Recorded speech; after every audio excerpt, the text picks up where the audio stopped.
बड़ी रोचक कथा है, ध्यान से सुनना।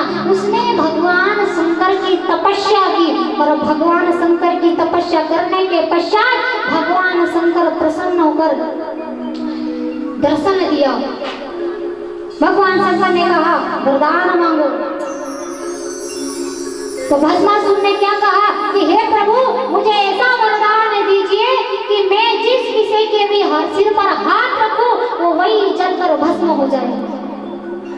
भगवान शंकर तो बड़े भोले हैं, उन्होंने कहा ठीक है, तथास्तु।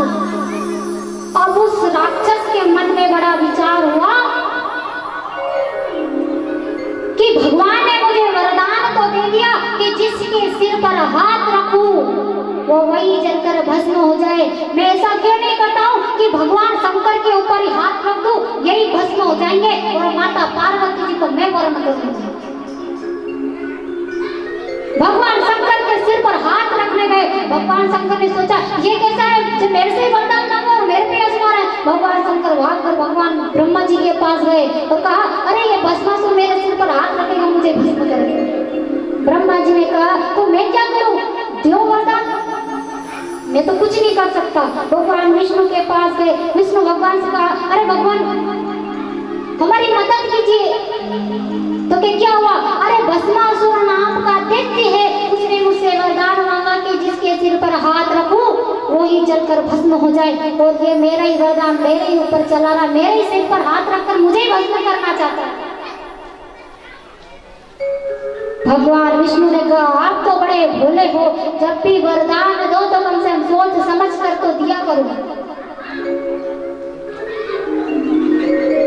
तो भगवान शंकर ने कहा अरे जो हो गए सो हो गए, पर अब तो मदद करो। तो भगवान विष्णु भस्मासुर के आगे जाते हैं और कहते हैं कहाँ जा रहे हो, कि मैं भोलेनाथ के पीछे जा रहा हूँ, उनको भस्म करना चाहता हूँ। तो भगवान विष्णु ने कहा कि किसके पास, अरे उस भोले के पास, इसने वरदान दिया तुम्हें। अरे क्या उस अघोरी के पास जाकर वरदान मांगा, कभी उसका वरदान कभी सच्चा हुआ है? अरे तुमने कहा कि जिसके सिर पर हाथ रखूं वो जलकर भस्म हो जाए, क्या तुम कभी अपनी पत्नी के ऊपर हाथ नहीं रखोगे, अपने बच्चों के ऊपर प्रेम से हाथ नहीं फेरोगे? अरे कभी उनके ऊपर हाथ फेराना, कभी वही जलकर भस्म हो गए? अरे वो ऐसा वरदान नहीं देता है कभी किसी को, वो खुद जानता है, तुम भी कहाँ उसकी बात पर विश्वास करते हो? भस्मासुर सोच रहा है कि बात तो सही है। भगवान विष्णु कह रहे हैं कि विश्वास नहीं हो तो अपने सिर पर हाथ रखकर देख लो, कभी तुम जलकर भस्म हो गए तो मानेंगे कि वरदान सच्चा था, और अगर तुम्हें कुछ नहीं हुआ तो भोले की बात पर कभी विश्वास मत करना।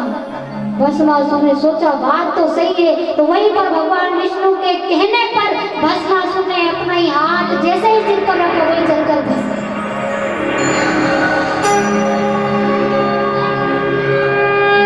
तो ऐसे होते हैं ये राक्षस लोग कि वरदान जिससे मांगते हैं वही वरदान उन पर ही चलाते हैं।